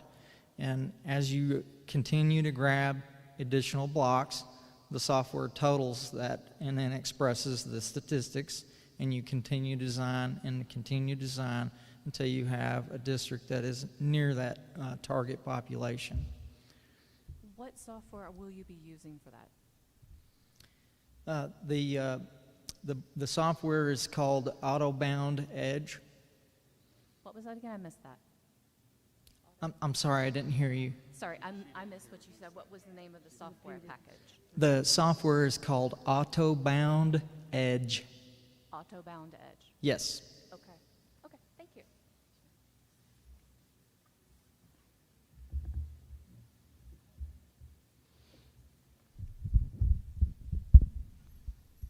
Hi, thank you. LaTanya Austin, Honorable again. Just 2 questions. When I look up the members of the Board of Apportionment, I do not see your faces or names. I just want to be clear about your specific role. So when you talk about the Board of Apportionment, are you talking about yourselves, or are you talking about the principles that you reference? We're talking about the people that we work for, represent. I don't know if you were here when we first started. I was. I introduced myself.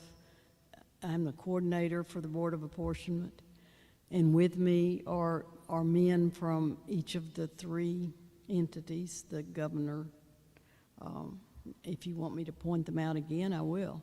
No, I think more specifically, I'm asking, so whenever you talk about a certain act being done by the Board of Apportionment, are those acts being done by you, or are they being done by the three principal members of the Board of Apportionment? Well, the three principals are also fulfilling the jobs that were just described. We are doing the hearings. We are taking your comments and posting them online and getting them back to the three entities, the governor, Secretary of State, and Attorney General. We, as in these men and some other people, will be working on drawing maps that will be then ironed out any problems that we see with them, with input from you before, during, and after, and then take those to the three entities when we, get the population amount balanced and make sure that it doesn't violate any of these criteria to the extent that we can avoid it. I'm talking about the last six. Then give that to those three and explain it to them and let them vote. Then come back to you or in a public broadcast and say, this is where we are and this is what they've done, and you have 30 days to then add more input. And then it all has to end by December 31st. Okay, thank you. Thank you. Last question, and I'm sorry, may I have your name on the end, the gentleman at the far right, my far right? Oh, yeah, okay. Former Yeah. representative. Okay, that's even better because we know each other. So here's the question. You referenced a lawsuit in U.S. District Court as it relates to the drawing of the judicial lines. Were you referencing the lawsuit that was filed in 2009 as it relates to the Court of Appeals and Supreme Court lines? Do you know the name of that lawsuit?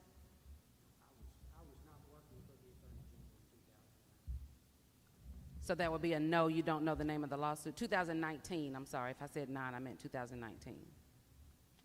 The reason I'm asking is because so I'm trying to make sure you directed me to a case. I'm looking for that case.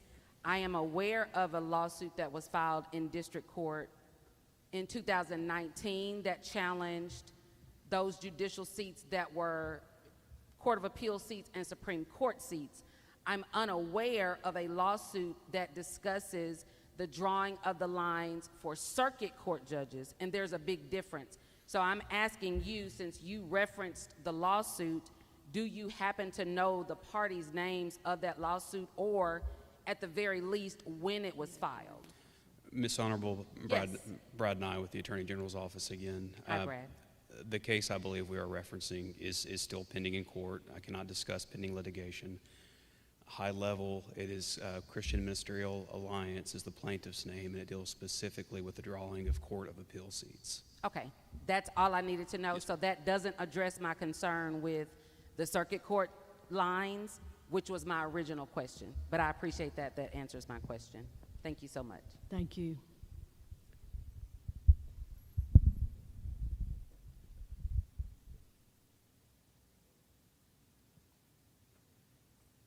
Yes, ma'am.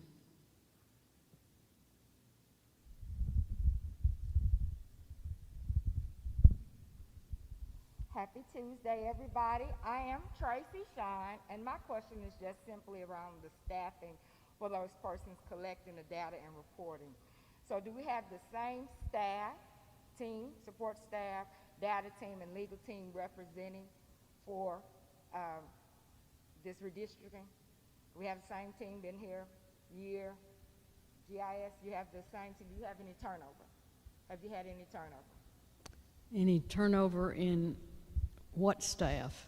The Staff you're redistricting? using to collecting the data, using to report the data, using to help through this process. I haven't been here that long. I've only been here since June, and these men have worked in state government for several years, but not until June the 15th did we start working on this.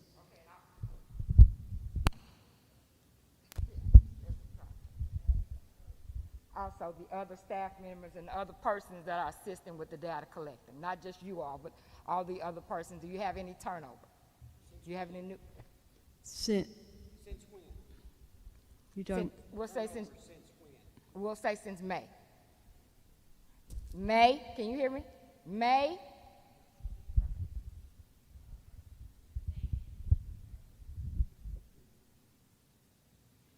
Yes, ma'am.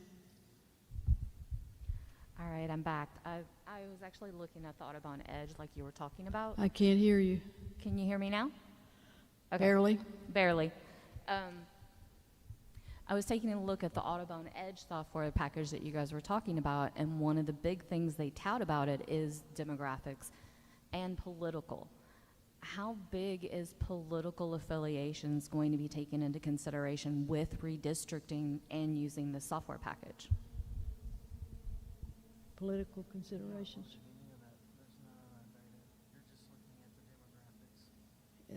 In Autobound Edge, just looking at the demographics. So it won't be looking at the political, it'll just be the demographics of the area. Yeah, I mean, yes.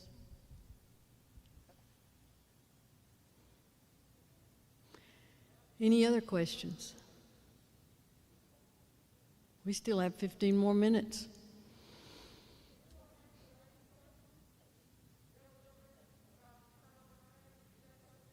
Yes. Well, there's been no turnover since May.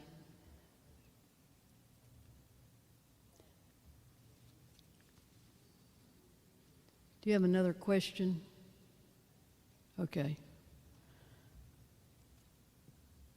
Yes, ma'am. Yes, my name is Carolyn Bennett. My question is, when I hear redlining and redistricting, it really kind of concerns me because it's always the African Americans that kind of get left out or get the bad end of the deal on most cases. So are you all taking anything in consideration when y'all doing this redlining and all this stuff? Redistricting? Is that a question? Yes. If Are y'all taking in the communities and making sure that it's being done equitably?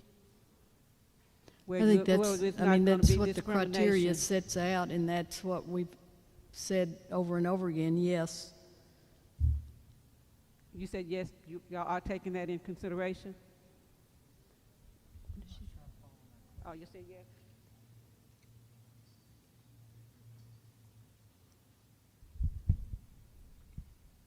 Anna McClung from Lone Oak. So just to follow up about the Autobound Edge program that was mentioned, and so you just said, I understood you to say it's just going to be based upon, was it the population or demographics? The program is based on demographics. And so that will include race? That's part of the demographics. Right, right. Political parties aren't. Right, okay. I just wanted to make sure, because you mentioned before about making sure like different race groups would be accounted for, and I was just wanting to make sure that that was what you were saying. Yeah. Yes, that's All part right, of it. thank you. Thank you. Yes, sir. Yes, ma'am. Go ahead.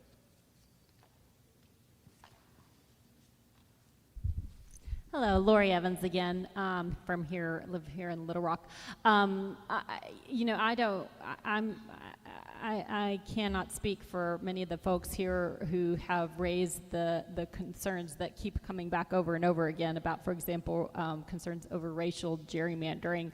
And of course, we hear that, you are affirming that of course it is a criteria, and I know that you're definitely, that's foremost, one of the one of the things that's foremost in your mind. What I think is perhaps I wonder if there is any, it just feels a little nebulous, I guess, like how the process is going to work with regard to ensuring, once the maps are drawn, for example, in October, and they are proposed, and we get to that 30-day comment period, I wonder if there is perhaps some information that could be placed on the Board of Apportionment's website that would perhaps walk citizens through the actual procedure of how some of these criteria are going to indeed be met with regard to, like, once you've got the map, how do you ensure that there has been no gerrymandering that's taken place? Just to you know, something that would you know, boost public trust in the process. Well, when we talk about the eyeball test, you recognize when there's a weird shape or there's a finger, or you can look and see where they've drawn around this elected woman's house so that they drew her out of her district, and so she just moved. You know, you'll see, you saw some of those 10 years ago or 20. I'm hoping, and I don't intend to be a part of one where there is gerrymandering. If so, then I'll have to say to you, okay, we failed. You know, just because my word is not worth anything if I can't be truthful. And if that means calling it out as far as gerrymandering, I don't think you'll find that. And that sounds great. I think what folks are just asking for is I mean, we can all sit here and say, oh, we're going to, I believe you, you know, that we're going to be able to do the eyeball test. But once we've done that eyeball test, you know, it looks like it's that 30-day period then that's the magic window for ensuring that there is feedback which is actionable, and that we can see that any changes would be made. Thank you so much for addressing that again. Thank you. Okay, last question. I'll be more brief this time. Good. I have a couple questions for you, though. First question, and I don't know who is best to direct it, so... Well, ask it and I'll figure it out. Thanks. What steps has the Board of Apportionment and its agents taken to address differential privacy as used by the U.S. Census Bureau? None. What's the next question? Do you intend to take any steps to address differential privacy as used in the Census Bureau?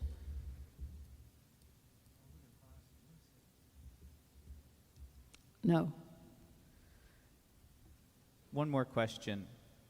What difficulties would federal courts have in determining salamanders or little fingers or abrupt lines as defined in these criteria that a state court would not have? All right, you're talking about gerrymandering, political partisanship. Federal courts won't look at it this time, not the political partisanship. But state courts may. State courts can, yes.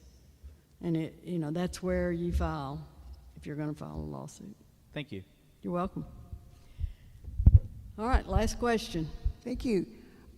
Okay, so once the maps are drawn and it's presented to the principals, do they have the opportunity to change those maps? Sure. I mean, they're the ones that vote. They're the ones that vote? We don't vote. Right. So in that process, when they, let's say they suggest a change, is that then presented for public comment? Yes. I mean, if that's one that they've, well, not before they vote on it. So, okay, I'm just trying to understand the process. So you folks present a map to the principals. Leslie Rutledge wants to see something changed, and she doesn't agree to it, and so they want to wiggle a boundary. Will that new changed boundary be shown to the public prior to their voting? Or is it they vote and that's what it's going to be? And You know, the principals will have talked to the people who work for them. That's not something that all of a sudden, I don't anticipate, oh, it's a surprise move on one of the three's parts. That's unlikely.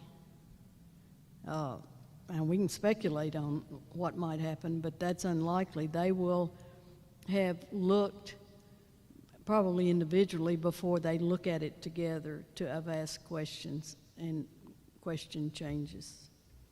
So I don't think that there is a coming to you again except now and when the map is we have a map that's presented to them and they vote on it.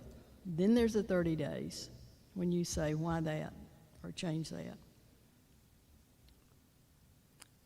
so do they agree to accept or not accept, or are they just saying they want to? I think they have several options.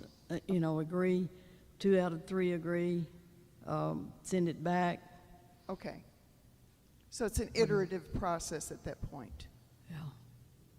It's a what? A process to go through getting it where they can get to something that they can agree to with what was presented to begin with. Yes. Okay. All right. Thank you. Thank you. We're down to the last 4 minutes before everything closes. TV goes off. Okay, I don't have a question, but I just want to make a statement. You talked about using the auto-bound program, and that concerns me because it's known to side with the Republican Party, the ability to use that. And I'm looking at this program, this EDGE here. In step 5, it talks about merging in political data. And my question is, throughout this process, will that political data button be pressed and on, or will this really be more of a partisanship process? Because based on the history here, this particular program has been used to ensure that Republicans maintain control. Who's your source of that? A Democratic? No, the Supreme Court ruling. It's a what? All right. Here's your answer. So we've furnished technical support to the board and the staff and the software. The data that has been loaded for the auto-bound product that's been installed for the staff that are working is simply the Public Law 94-171. That's the census data. It contains the population and the demographic data. We haven't installed any political data on the staff that are working on this because we don't have the ability to pull it all together. So they're not going to be using that data because we don't have it. Thank you. Thank you for coming tonight. We appreciate it. If you want to talk to us afterwards, you can come up. This.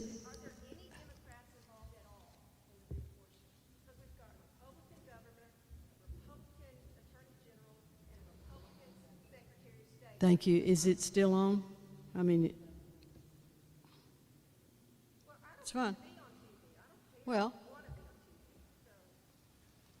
you know, those are the 3 principals. They're all Republicans.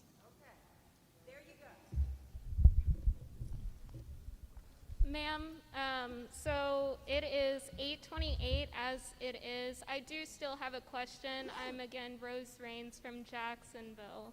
I want to know what quantitative standard operating procedures you guys have taken place to adhere to the criteria that you guys have listed to us today. Any of you want to answer that?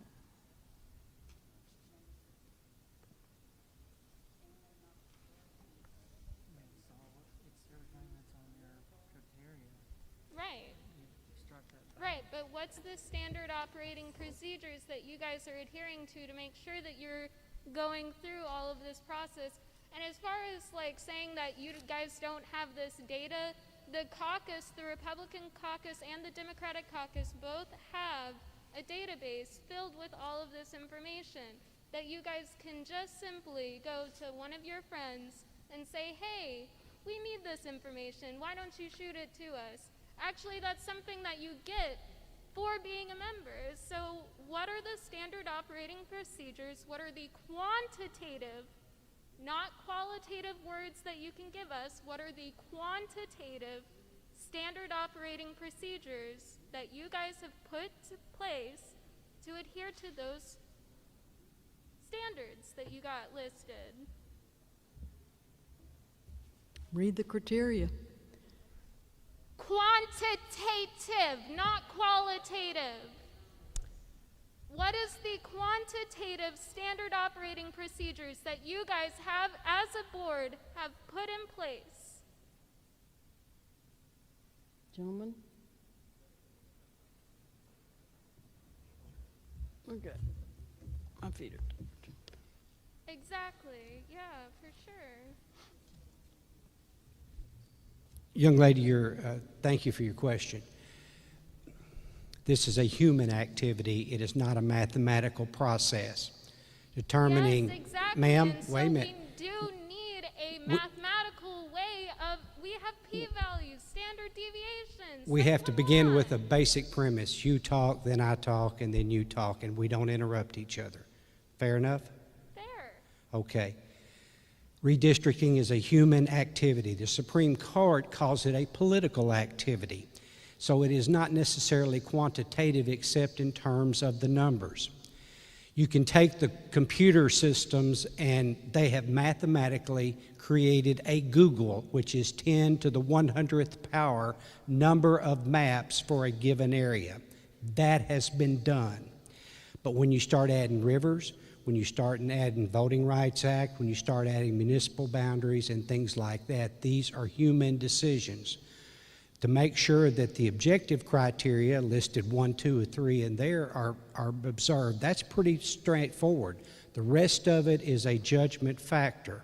And the 3 people that you have elected to be your governor, secretary of state, and attorney general are charged with that human responsibility of doing this in the best interest of all of the people of Arkansas. That is the process, and that's how it works. That answers your question. No, that does not answer my question. I said quantitative standard operating procedures. That means that that is your manual that you adhere to. That is, are you guys going by Robert's Rules of Order? Are you guys, like, what are you guys doing? What are you putting into place? What are you quantifying? What are the quantifiable standard operating procedures that you guys have put into place to make sure that you adhere to those qualitative standards as you have gracefully stated to us here today? There are engineers who are operating the computer systems. There are GIS people a GIS office that are operating the computer systems. So they're mathematical processes.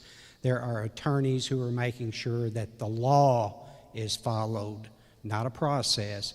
And then there are public hearings where we hear people back and make objective and subjective suggestions and criticisms and ideas to do that.